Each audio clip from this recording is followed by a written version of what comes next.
तो यहाँ पर संग्राम छिड़ा हुआ है, पॉलिटिकल अभियान चलाया जा रहा है, इस तरह के आरोप भी लगाए जा रहे हैं आम आदमी पार्टी की सरकार पर। हमारे साथ जुड़ चुके हैं खास मेहमान, उनसे इस बातचीत को आगे बढ़ाते हैं। हमारे साथ जुड़ चुके हैं बीजेपी के प्रवक्ता हैं राजीव बब्बर साहब, वो भी जुड़ चुके हैं। कांग्रेस के प्रवक्ता हैं नीरज मिश्रा जी जुड़ चुके हैं, और साथ ही राजनीतिक विश्लेषक हैं संजीव कौशिक जी, वो भी हमारे साथ जुड़ चुके हैं। और दिल्ली पेरेंट्स एसोसिएशन के अध्यक्ष हैं अपराजिता गौतम जी, वो भी हमारे साथ जुड़ चुके हैं। सबसे पहले मैं शुरुआत आपसे करूंगी। बेहद गंभीर आरोप यहां पर आपकी सरकार पर लगाए जा रहे हैं बीजेपी की ओर से, राजीव बब्बर जी।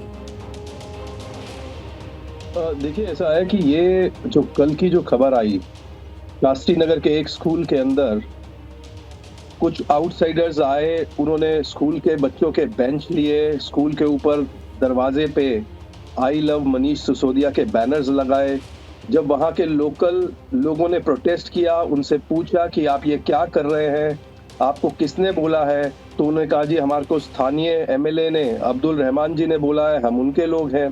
देखिए, आम आदमी पार्टी ने स्कूलों का राजनीतिकरण किया। स्कूलों के अंदर जो बॉडी रहती है उसमें सब अपने कार्यकर्ता, एजुकेशनिस्ट डालने की बजाय जो सलाहकार समिति होती है उसमें सब अपने लोकल कार्यकर्ता डाल दिए, तो वो पूरी तरीके से पॉलिटिकल अड्डा बनाने की कोशिश कर रहे हैं। और जब लोगों ने प्रोटेस्ट किया और लोगों ने कहा कि आप स्कूल के बेंचेस पे चढ़ के और बैनर लगा रहे हैं, ये ठीक नहीं है, तो कहा गया कि हमें एमएलए ने ऑर्डर किए हैं। और एमएलए से जब बात की तो स्थानीय लोगों को एमएलए ने बहुत गुर्रा के कहा हाँ कि मैंने कहा है। तो आप स्कूलों को, विद्यालयों को, हमको राजनीति से अलग रखना है। आप स्कूलों के अंदर इस तरीके के बैनर्स लगाएंगे, उसके बाद लोकल लोगों ने अगर वहां पे जागरूक नहीं होते तो आप तो इस तरीके का कैंपेन पूरी दिल्ली में चला ही रहे हैं। और जिस तरीके का स्ट्रिंग आया है, देखिए आप किस तरीके से, टीचर्स की मजबूरी है।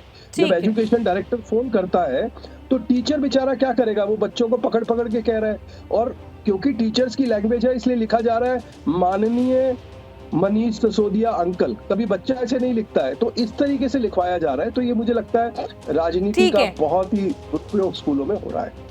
अपराजिता जी, क्या आपको लगता है कि अब स्कूलों में भी राजनीति हो गई है? कॉलेज में तो हुआ ही करती थी, अब स्कूलों तक राजनीति पहुंच चुकी है और बच्चों को मोहरा बनाया जा रहा है? जी, मैं इसमें ये कहूंगी, ये आज की बात नहीं है। हमने 4 जनवरी 2019 को भी एक लेटर लिखा था, जब हमारे पास रेगुलर कंप्लेंट्स आ रही थी, जब इनके जो विधायक हैं अपने चुनाव प्रचार के लिए स्कूलों में जा रहे थे और वहां पे बच्चों को ये बता रहे थे कि पंखा लगवाया वो मनीष सिसोदिया ने लगाया, केजरीवाल ने लगाया, तो अपने घर में जाइए, अपने पेरेंट्स को बोलिए वोट दें। तो हमने इसके अगेंस्ट कंप्लेंट डाली थी, एनएचआरसी, एनसीपीसी और सब जगह पे कंप्लेंट्स डाली थी, और हम तब भी कह रहे थे कि स्कूलों को राजनीतिक अखाड़ा नहीं बनाए। यहाँ की बात समझ नहीं होगी, एक जिसको बोलते हैं ना कि एक आपका हेयरलाइन जिसको बोलते हैं, तो वहां पर जाके ये समझना होगा कि आप कहाँ पे क्रॉस नहीं करें।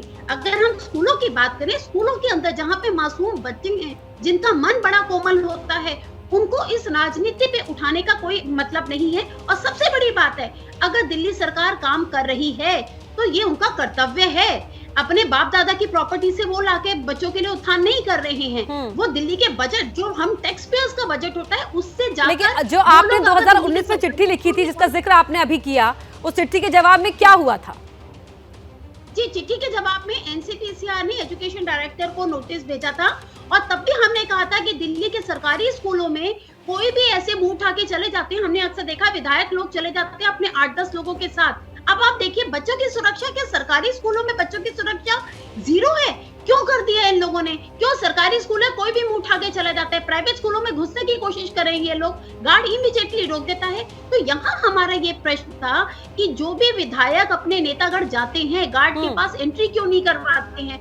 सरकारी स्कूलों के बच्चों की सुरक्षा भी बहुत मान्य होनी चाहिए। एक चीज मैं और आपको बता देती हूँ, जैसे ये वीडियो अभी आप चला रहे हैं, ऐसे हमारे पास और भी बहुत सारी वीडियोस आए हैं जहाँ पे बच्चों को डिक्टेट किया जा रहा है। देखिए, अगर बच्चे कोमल मन है, बच्चों का दिल साफ है, तो बच्चे खुद ही लेटर लिख देंगे। तो लेटर एक पक्ष का क्यों लिखवाया जा रहा है? उन बच्चों से भी तो लिखवाइए जो अपनी व्यथा बताना चाहते हैं कि सरकार को 7 साल हो गए, हमारे स्कूल में पीने का पानी नहीं है। सबकी बात सामने आनी चाहिए। और मैं लौटूंगी आप सभी के पास। जैसे ही घड़ी का काटा दोपहर 2:30 पे आए, बबीता जी का दिल सास बहू साजिश के लिए मचल जाए। और ये है इनकी बहू, पूरे दिन ऑफिस की टेंशन हो जाए गॉन जब ये करें अपना फेवरेट शो फ्री टाइम पे ऑन।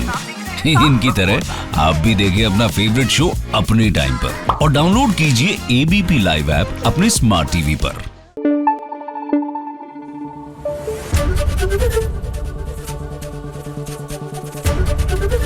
एबीपी न्यूज आपको रखे आगे।